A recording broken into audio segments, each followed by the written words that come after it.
শেষ মুহূর্তে ব্যস্ত হয়ে পড়েছেন ঝালকাঠি ও মেহেরপুরের কামার শিল্পীরা। দা, বটি, ছুরি ও চাপাতি বানাতে মানুষ ছুটছেন কামারশালায়।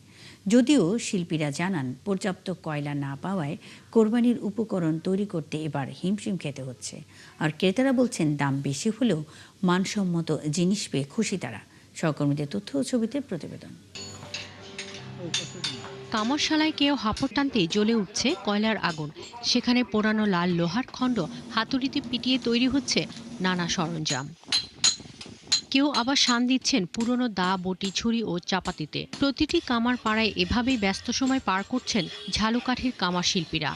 কাজের চাপ আছে, আপনাদের চাপাটি, ছোড়া, এই সমস্তটাই এখন একটু বেশি চলে। কোরবানির সময় একটু কাজকর্মের চাপটা এরপর আমরা বসেই থাকি।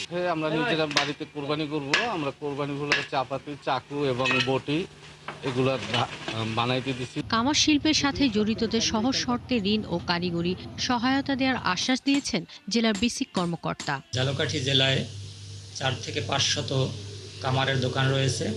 বেসিকের তালিকাভুক্ত এই শিল্পগুলো যদি বেসিকের নিকট কোনো সাহায্য সহযোগিতা চায়, বিশেষ করে প্রশিক্ষণ এবং আর্থিক সহায়তা প্রদানে বেসিক বদ্ধপরিকর। এদিকে টুংটাং শব্দে মুখর মেহেরপুরের কামারপাড়া। সকাল থেকে গভীর রাত পর্যন্ত কাজে ব্যস্ত কামার শিল্পীরা। তারা জানান, বছরের অন্য সময়গুলোতে খুব একটা কাজ না থাকলেও কোরবানির এই সময়ে ব্যস্ততা বাড়ে কয়েক গুণ। তারপরও এবার কয়লার স্বল্পতা ও উপকরণের দাম বাড়ায় হিমশিম খেতে হচ্ছে। তাই অনেকেই অর্ডার নেওয়া বন্ধ করে দিয়েছেন। চাকুগুলো আমরা গরু, ছাগল জবাই করার জন্য তৈরি করে থাকি। কয়লা কাঠির যে দাম আমাদের, সেই হিসেবে আমাদের মজুরি একটু আমরা বাড়াইনি।